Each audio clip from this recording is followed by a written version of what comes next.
are many mysteries in the modern world. Things such as Stonehenge, did man really land on the moon, and is Elvis really dead? But the one mystery that plagues mankind, even now, is what happens to bowling balls when they go down the lane.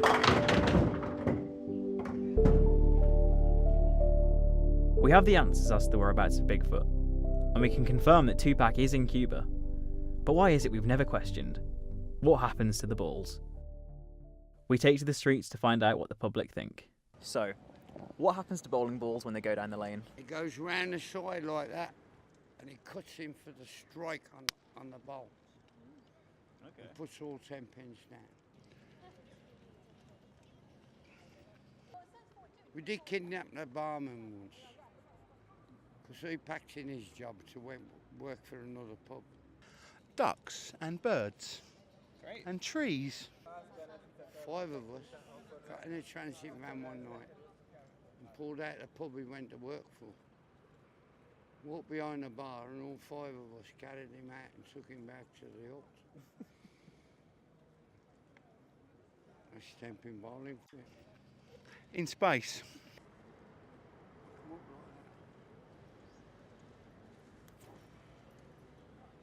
Even now, 179 years after the first bowling alley opening, no one has a definitive answer. With the public's answers in mind, we took to Stoke-on-Trent, home of the country's leading bowling historian, to find out more. My name is Philip Pritchard. I'm the foremost academic on the sport of bowling. Right, so how long have you been studying bowling for? About 27 years. Started when I was very young, and it went from there, really. Okay, so my main question to you is, what happens to bowling balls when they go down the lane? Come again? It's like, what happens? Where do they go? Are you being serious? Yeah, this is the point of the documentary. I thought this was a serious interview about the history of bowling. I'm being messed about. For fuck's sake, piss off! It was becoming clear that this was going to require more investigation than I'd first thought. If the leading mind of the sport wouldn't talk to us, then we need to look deeper and go back to the drawing board. So, I've been talking to someone who's been researching this online for the past 3 years. They said they'd meet up with us as long as we keep their identity a secret and we give them just a small payment. How much? $3 grand. Oh, now you're thinking, oh my god, $3 grand, that's so much money. But he's a Nigerian prince, and as soon as the military coup in his country's been abolished, he's going to take back the crown, give us a windfall of cash, help us out. Thoughts? Oh, come on, come back! After much deliberation and discussion, it came to my attention. I was being scammed by the Nigerian prince. And as it seemed we weren't getting any answers from any of the experts, it was time to find a professional. We met with Steve, captain of 2005's World Championship bowling team, Muhammad Ali. So Steve, as a former world champion, safe to say you know your way around a bowling ball? Yes, lad, yes. I've been bowling since I was 8. And I've been winning since I was 12. So if anybody knows anything about the balls, it's me. Right, now, do you have a special ball that you like to use? Big Bertha. She was my first love and my last love, actually. It was actually my first time I used Big Bertha. And then she went away.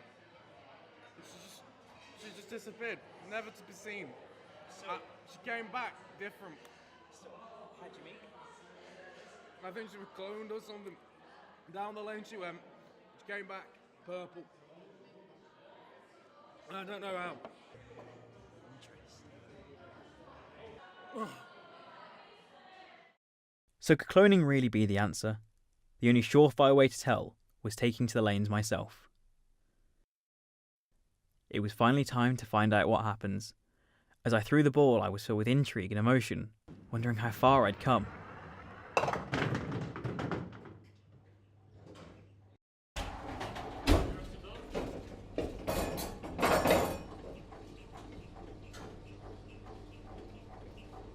What, it just comes back?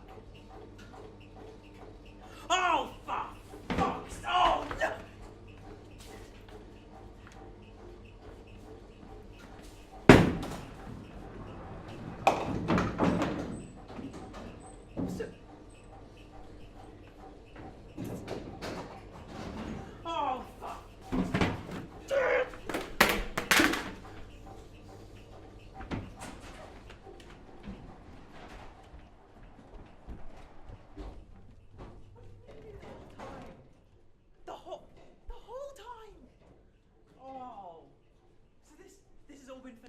As I stood there, having what can only be described as a complete mental breakdown, I reflected on my time, from being almost scammed by a Nigerian prince to being attacked by an academic. I wondered how I was so blind to see it was a simple mechanism. So now the world knows. The TV won't make your eyes square, aliens built the pyramids, and bowling balls, well, they just come straight back.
My Fairlane's bowling alley.